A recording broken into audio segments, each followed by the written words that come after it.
Hola chicos, bueno, voy a explicar este punto del tema un poco más en profundidad porque lo considero bastante importante y sobre todo por la situación que estamos viviendo. Os pongo un poco en situación, estamos en el tema 8, os pedí que hiciera ahí un esquema que viene al principio del tema y luego posteriormente aparece esta imagen que está muy relacionada con el esquema que ya habéis copiado en el cuaderno. ¿Qué nos quiere decir este cuadro? En resumen, es que la economía se puede saber si está enferma, si tiene una temperatura normal, está templada a través de una serie de variables que se denominan variables macroeconómicas, porque estudia el conjunto de la economía. Para saber si un país está bien o está mal, se analiza cada una de ellas. En primer lugar, tenemos aquí el crecimiento económico. Un país se va a determinar si crece, es decir, si se está produciendo de manera progresiva a través de un indicador que ya conocéis que se denomina PIB. El PIB es el Producto Interior Bruto y nos dice si una economía está creciendo o no está creciendo.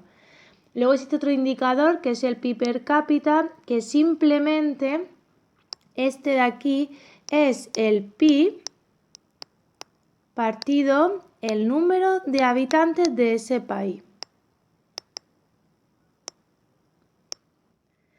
Por otro lado, para saber si un país está bien o está mal, vamos a estudiar los niveles de empleo. ¿Hay empleo en ese país? ¿Cómo está la tasa de desempleo y de ocupación? ¿Cuál es el paro que hay en nuestro país? Lo mismo que cuál es la tasa de desempleo de ese país. ¿Cuántas personas están trabajando? Por otro lado, también es importante ver los precios. Es importante que la economía tenga un mantenimiento, que los precios sean estables. Que no haya ni inflación, que luego vamos a ver este término, pero en resumen, que los precios suban mucho de un conjunto de bienes y servicios. Y que tampoco exista deflación.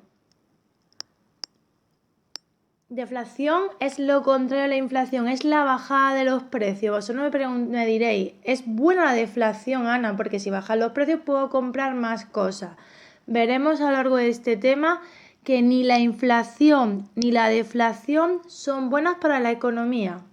¿Cómo se mide si los precios son estables en la economía? A través de un indicador que es el IPC. Significa índice de precios al consumo. Y finalmente también vamos a ver el precio del dinero. ¿Cómo se mide el precio del dinero? A través de los tipos de interés. ¿Cuánto me cuesta a mí pedir un préstamo al banco? ¿Cuántos intereses le tengo que dar al banco por pedirle prestado dinero? A eso se le denomina, ya sabéis, tipo de interés. Es importante para saber si una economía va bien, es ver la evolución de esos indicadores. Ver la evolución en el 2000, por ejemplo, del 2006 al 2020, ver si el crecimiento es constante, si los precios se mantienen, si existe empleo.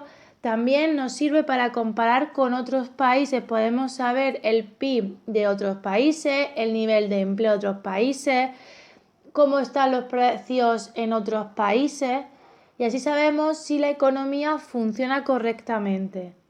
Os preguntaba qué va a pasar en la economía española con el COVID-19 coronavirus. ¿Qué creéis que va a pasar con el crecimiento económico? Se dice, y es lo que creo que va a pasar, es que el crecimiento económico va a bajar. ¿Por qué? Porque se va a producir menos. Hay muchas empresas que ahora mismo están paradas.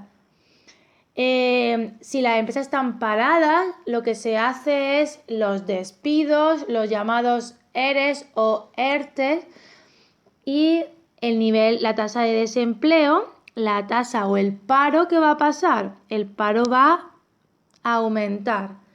Los precios, pues si no se consume mucho, si la demanda es baja, la gente no está consumiendo en la economía, posiblemente los precios caigan. Y el tipo de interés puede ser que se mantenga o que se modifique también bajando para que la gente le cueste menos pedir dinero al banco y pueda aumentar el consumo, las inversiones de las empresas, etc. Una vez que se saben los datos de estas variables, tenemos al gobierno, que es el que se tiene que encargar el gobierno de aplicar las medidas correspondientes para intentar solventar los problemas económicos. Veremos en el siguiente punto la importancia que tiene el PIB y los diferentes componentes para calcular la producción de un país.